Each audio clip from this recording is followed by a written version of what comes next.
Well, as per usual in this North Carolina trip series, the original audio is absolute garbage.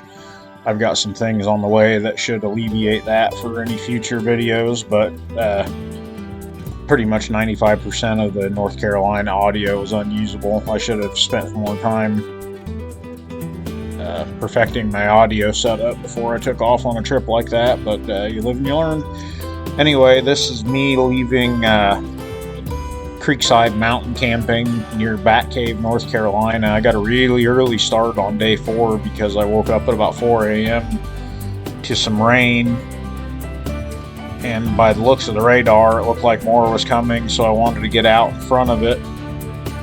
I got the bike packed and got on the road before sunup and rode through several little towns, past Chimney Rock State Park and what have you.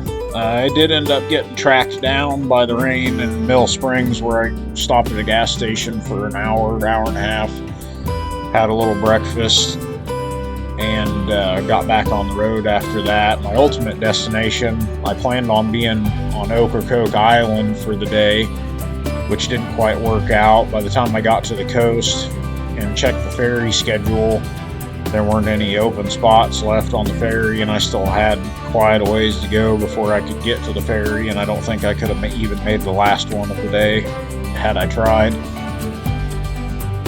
But I ended up staying on Topsail Island at the Jolly Roger Inn and Pier on day 4. And somehow on a Saturday in probably one of the more touristy parts of the Outer Banks, I scored a Ocean View hotel room on a Saturday night, so that was pretty wild, but there'll be more of that in the video. I apologize for all the music and stuff. I'm just trying to fill some of the audio spaces left by my poor planning and poor audio equipment, essentially.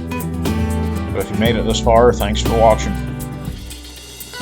I don't have an abundance of video from day 4 just because once I kind of got out onto the interstates from where I was at, there it kind of starts to, you get into central North Carolina and it looks an awful lot like Iowa. Honestly, it's kind of flat. I got out of the mountains. I wasn't to the coast yet. I wasn't in the mountains anymore. It was just kind of boring, just knocking out miles. At one point I did find myself evidently on some kind of major inlet and outlet route to Myrtle Beach from North Carolina, because I got into this gas station and there was a never ending line of traffic going into this little town, and I wish I could remember what it was called. If anybody knows, let me know.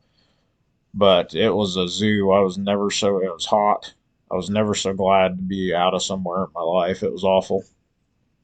But anyway, not a whole lot until I got to the coast. I rode down to Carolina Shores, and if I had it to do over again, I would have just gone straight to Topsail Island, because you can't really get to the coast super close to the coast in like a through road for quite a ways, basically till you get to Topsail Island. So yeah, if I had to do the trip over again, I would have just gone to Topsail and cut, I don't know, quite a bit of time out of the trip. But I was basically all the way down at the North Carolina, South Carolina border before I started heading north again.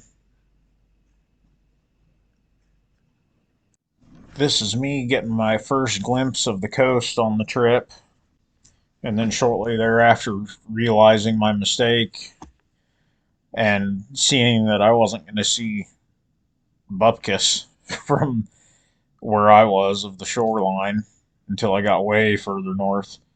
The fact of the matter is that's a lot of subdivisions and neighborhoods over there, but none of the roads really go through. I could have gone in, looked around, and rode back out, but that's not really good for a travel itinerary. So I just started knocking out miles. I'd get a glimpse of it every now and again, but like I mentioned before, I really didn't get a good look at the ocean until I got to Topsail Island, a few hours from when this video was taken. Finally, after what seemed like forever, I made it to the Surf City Bridge that connects the mainland with Topsail Island. I had stopped at a little city along the way and managed to get a reservation at the Jolly Roger Inn and Pier, and I ponied up for a ocean view room, which turned out to be one of the highlights of the trip. It was a really nice evening to myself. I finally got a good sit down meal, some seafood, an ocean view. It was really hard to beat.